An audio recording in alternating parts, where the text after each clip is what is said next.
All right, welcome back everybody. Appreciate y'all tuning in. We got more excitement here on the hobby farm. Yet another chainsaw. So I want to go ahead and take y'all along, talk about what it's doing, and bring y'all along as we figure out what's wrong with it. So we'll get started. Yes, there we go. My first AV Stihl. So this is an older Stihl, 028 Woodboss Super.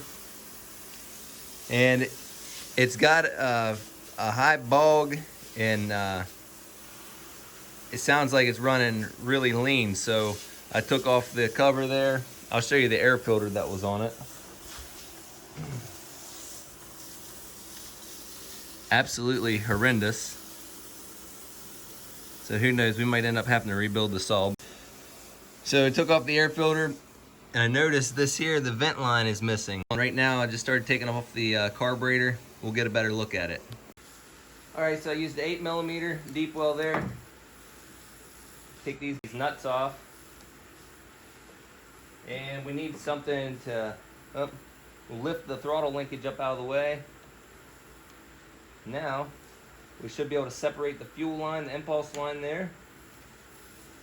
And bring it on out.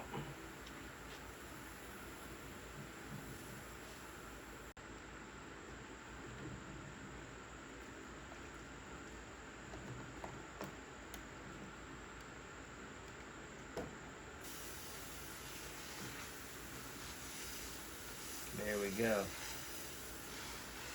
Ugh. Another saw that wasn't really taken care of.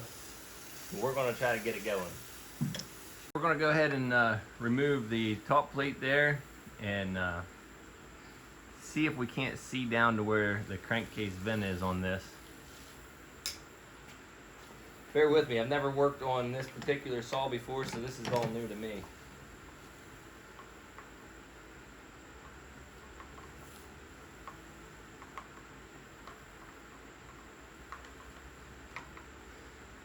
I will go on to say I picked this saw up for 75 bucks here locally, so can't complain too much.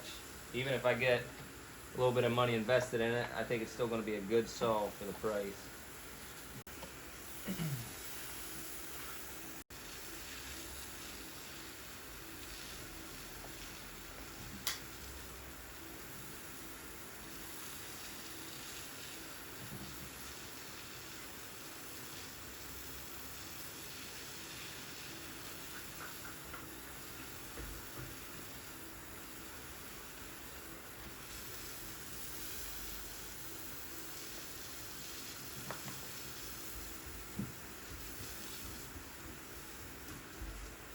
Alright, so we went ahead and took out the fuel filter and the fuel line. As you can see, it's just real mushy, and I think it's probably collapsing on us. So we got us a newer filter. This came off of a rebuild I did, but it's still in good shape. We're going to go ahead and see if it'll work for us.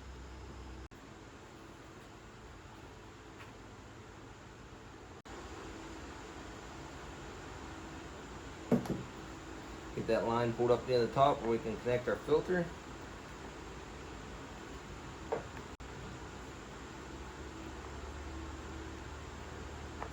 There we go.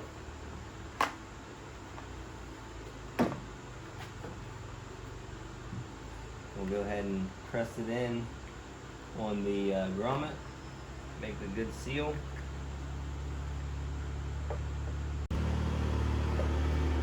Alright, well unfortunately the camera wasn't on there and I was talking to you for the last 5 minutes, but anyways, we went ahead and reinstalled the fuel line here. Put in a fuel line off of another tune-up kit. It was for my 029 Farm Boss. We just let it vent out here into the case. We're going to go ahead and put the covers back on and see if that fixed our problem. Alright everyone, so we went ahead, got it fired up and dialed in a little bit. We'll see how it sounds now.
right, we're gonna do some couple quick little cuts here just to see how it does in wood.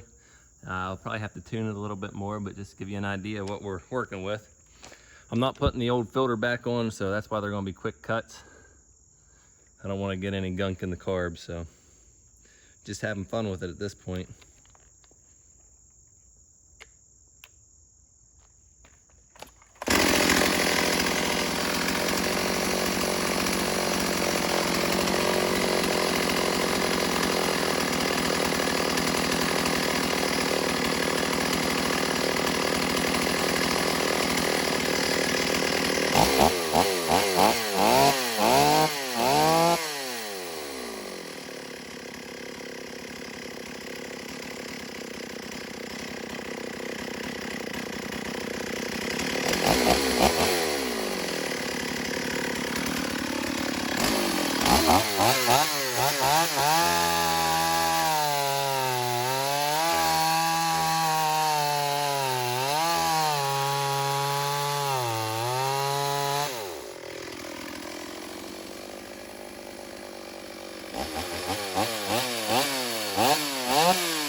All right, well, that's good news. We've got the saw running right. I'm gonna order in a new air filter for it. Just finish it off there, take it apart, give it a good cleaning, and it's gonna be ready to rock and roll. So this was a fun little project. Like I said, I had 75 bucks in it and some old spare parts I had laying around. My wife, she kind of thought I was crazy picking up another saw, but it's something that you know, I really enjoyed doing and got lucky with this one. So something that I wasn't so lucky with, let me show you what's going on with the Dolmar. So I was cutting a very large cherry there. It's about anywhere from 25 to 35 inches, and I got the 28-inch bar on the Dolmar. And I believe it was caused from my crankcase vent had came loose. I could be wrong, but I'm assuming that line there was off the crankcase vent, and I believe it started sucking air and running real lean. And being that I was in the wood, I didn't notice it. The saw pretty much just bogged out and died, but we lost compression, seized the ring into the piston, and sadly had scored the cylinder walls. So I've never honed anything out before, so I just went ahead and unfortunately spent another 100 bucks to get a new big bore kit. We'll go for round 2 on it. If y'all have any idea other than, you know, the fact that it was running lean somehow, I don't think I had it tuned too lean. It didn't sound like it. It still had a lot more dialing in on that high-speed jet, but I don't know. If y'all think that maybe it was from the vent coming off the crank, let me know, so I know for future reference. But these projects are a lot of fun and nice little hobby there, but I thank y'all for tuning in, and we'll catch y'all on the next video. Take care.